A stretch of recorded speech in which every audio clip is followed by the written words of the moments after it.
আসসালামু আলাইকুম। খুবই ইন্টারেস্টিং একটা খবর। এস আলম গ্রুপের চেয়ারম্যান সাইপ্রাসের বাড়ি জব্দ এবং ২৫ কোম্পানির শেয়ার অবরুদ্ধের আদেশ। মানে এস আলম গ্রুপের চেয়ারম্যান মোহাম্মদ সাইফুল আলম খুবই আলোচিত দুর্নীতিবাজ, টাকা পাচারকারী এবং শেখ হাসিনার যে টাকা সাপ্লায়ার অন্যতম এই এস আলম গ্রুপের প্রধান সাইফুল আলম কত টাকা লুটপাট, ৫-৭টা ব্যাংক তার দখলে, তার নিয়ন্ত্রণে, সবগুলো ব্যাংক ফোকলা করছে। এখন সেই ইসলামী নামধারী সেই ব্যাংকগুলো এখন কিভাবে সরকার বাঁচাবে তা নিয়ে অস্থির। সেগুলোকে একত্রিত করার একটা চেষ্টা চলছে এবং এই যে ব্যাংকগুলো যে ধসে পড়ছে এর মূল হোতা হচ্ছে সাইফুল আলম।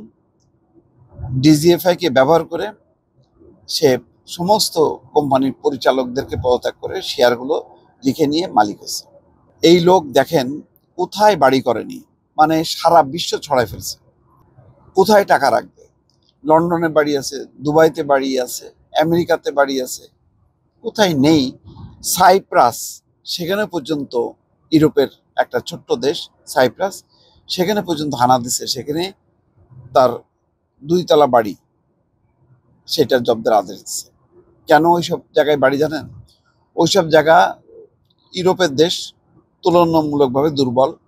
সেখানে ব্যাংকে কাড়ি কাড়ি টাকা রাখা যায়, টাকা দিয়ে প্রভাবিত করা যায়, সেখানকার কাগজ বানানো যায় নাগরিকত্বর। ফলে নানান সুবিধার কারণে তারা এইসব দেশ বেছে নেয়। ওখান থেকে নাগরিক হওয়া মানেই, কাগজ পাওয়া মানেই সারা ইউরোপের যে কোনো জায়গায় সে মুভ করতে পারে।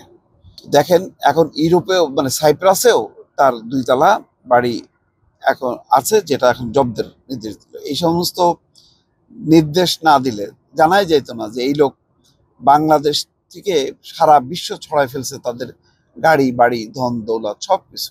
এগুলি কিছুই জানেন না শেখ হাসিনা। আহারে, বলা হচ্ছে যে সাইফুল আলম এবং তার স্ত্রী ফারজানা পারভিনের নামীয় ব্রিটিশ ভার্জিন দ্বীপপুঞ্জে থাকা ১৯ কোম্পানির শেয়ার এবং মার্কিন যুক্তরাষ্ট্রের নিউ জার্সিতে থাকা ৬টি ট্রাস্ট কোম্পানির শেয়ার অবরুদ্ধের আদেশ দিয়েছে আদালত।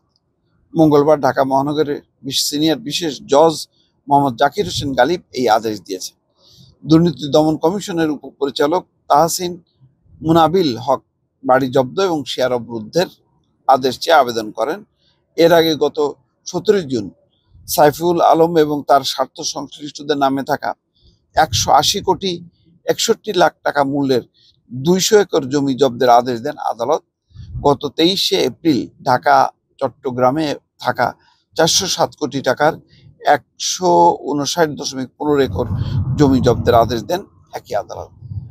তো যেটা বলছিলাম দর্শক, দেখেন এদের কোনো টাকা পয়সার কোনো ইয়ে নেই, মানে পৃথিবীর সর্বত্র। শুধু এস আলম না, এস আলমের মতন আরো অনেক আছে। কয়জনের নাম বলুন? জাভেদ, সাইফুজ্জামান জাভেদ, দেখলেন তো লন্ডনে ৩৫০ প্রপার্টি বাড়ির মালিক। তারপরে সালমান এফ রহমান, তারও জব্দের নির্দেশ দিছে সেই লন্ডনের বাড়ির। মানে এরা বাংলাদেশের টাকা ভেতরে যেহেতু কত আর রাখবে, বাকি টাকাগুলো বিদেশে পাচার করছে এবং সমস্ত জায়গায় ছড়াই ছিটায় আছে। সেই সব বাড়ি হয়তো সময় সময় তারা বিক্রি করবে অথবা থাকবে, এসব নানান কারণে তারা সম্পদ সেখানে গড়ে তুলছে, যেগুলোর হয়তো এখনো মানে মূল জায়গা যেতে পারেনি। যদি সেটা যাওয়া যেত তাহলে হয়তো কোটি কোটি টাকা সম্পদ উদ্ধার করা যেত বা জব্দ করা যেত। এখন জানি না জব্দ করার পরে এইগুলি আসলে দেশে কতখানি ফিরবে, কত অংশ ফিরবে। দর্শক ভালো থাকবেন, আল্লাহ হাফেজ।